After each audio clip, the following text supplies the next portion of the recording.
കോഴിക്കോട്ട് നിന്ന് 1.5 വർഷം മുൻപ് കാണാതായ ആളുടെ മൃതദേഹം കണ്ടെത്തി. ചേരമ്പാടിയിലെ വനത്തിൽ നിന്നാണ് വയനാട് സ്വദേശി ഹേമചന്ദ്രന്റെ മൃതദേഹം കണ്ടെത്തിയത്.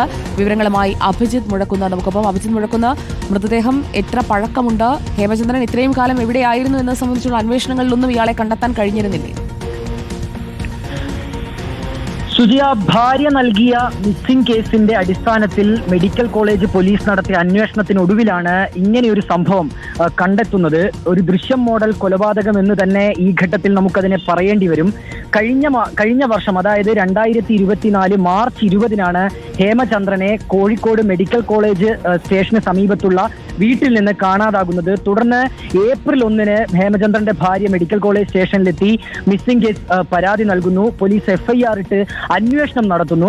അതിന് പിന്നാലെ പോലീസിന്റെ അന്വേഷണത്തിനിടയിലാണ് ചില സംശയാസ്പദമായ കാര്യങ്ങൾ പോലീസിന്റെ ശ്രദ്ധയിൽപ്പെടുന്നതും. പോലീസ് അങ്ങനെ നടത്തിയ അന്വേഷണത്തിനൊടുവിലാണ് ഇപ്പോൾ വയനാട്ടിലെ ചേരമ്പാടി വനത്തിന് സമീപത്ത് വെച്ച് ഈ ഹേമചന്ദ്രന്റേതെന്ന് സംശയിക്കുന്ന മൃതദേഹം ലഭിച്ചിരിക്കുന്നത്. പോലീസ് ഇക്കാര്യത്തിൽ നിലവിൽ ഇത് ഹേമചന്ദ്രന്റെ മൃതദേഹമാണ് എന്ന് പറയുന്നുണ്ട്. പക്ഷേ അപ്പോഴും ചില DNA പരിശോധന അടക്കമുള്ള നടപടിക്രമങ്ങൾ പൂർത്തിയാക്കേണ്ടതുണ്ട്. ഈ കേസുമായി ബന്ധപ്പെട്ട് ഇപ്പോൾ 2 പേരെയാണ് പോലീസ് കസ്റ്റഡിയിൽ എടുത്തിട്ടുള്ളത്. ഇവരെ ചോദ്യം ചെയ്തത് വഴിയാണ് മൃതദേഹം ഇവിടെയുണ്ട് എന്നുള്ള ഒരു കാര്യത്തിലേക്ക്, അങ്ങനെ ഒരു നിഗമനത്തിലേക്ക് പോലീസിന് എത്തിച്ചേരാനായി കഴിഞ്ഞിട്ടുള്ളത്. ഒരാൾ കൂടി ഈ ഒരു കേസുമായി ബന്ധപ്പെട്ടുണ്ട്. അയാളാണ് മുഖ്യപ്രതി. നിലവിൽ അയാൾ വിദേശത്തേക്ക് കടന്നുവെന്നും പോലീസ് പറയുന്നുണ്ട്. ഈ ഒരു സംഭവത്തിന്റെ കാരണമായി നിലവിൽ പോലീസ് നൽകുന്ന വിവരം ചില സാമ്പത്തിക ഇടപാടുകൾ ഉണ്ടായിരുന്നു. ഹേമചന്ദ്രനും ഈ പ്രതിയാക്കപ്പെട്ടവരും തമ്മിൽ ചില പ്രശ്നങ്ങൾ ഉണ്ടായിരുന്നു. സാമ്പത്തികമായ ചില ഇടപാടുകൾ ഉണ്ടായിരുന്നു.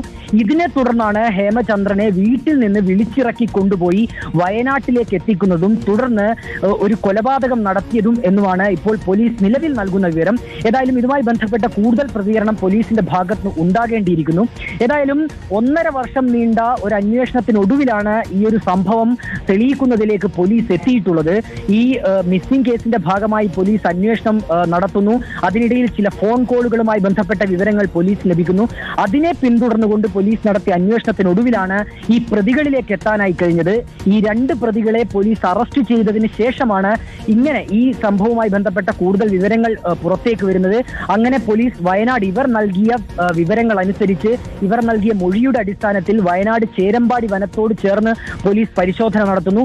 ഇവിടെ വെച്ച് ഈ കാണാതായ ആളുടേതെന്ന് സംശയിക്കുന്ന മൃതദേഹം പോലീസ് ലഭിക്കുന്നു. നിലവിൽ പോലീസ് അത് ഹേമചന്ദ്രന്റേത് എന്ന് തന്നെ പറയുന്നുണ്ട്. പക്ഷേ നമ്മൾ ആദ്യം സൂചിപ്പിച്ചതുപോലെ മറ്റ് നടപടിക്രമങ്ങളൊക്കെ അതിനകത്ത് പുരോഗമിക്കേണ്ടതുണ്ട്. അതിനുശേഷമാണ് ഇക്കാര്യത്തിൽ ഒരു സ്ഥിരീകരണം വരിക. ഏതായാലും നമുക്ക് കാത്തിരിക്കാം. 1.5 വർഷം മുൻപ് കാണാതായ ഹേമചന്ദ്രന്റെ മൃതദേഹമാണ് കുഴിച്ചുമൂടിയ നിലയിൽ കണ്ടെത്തിയത്.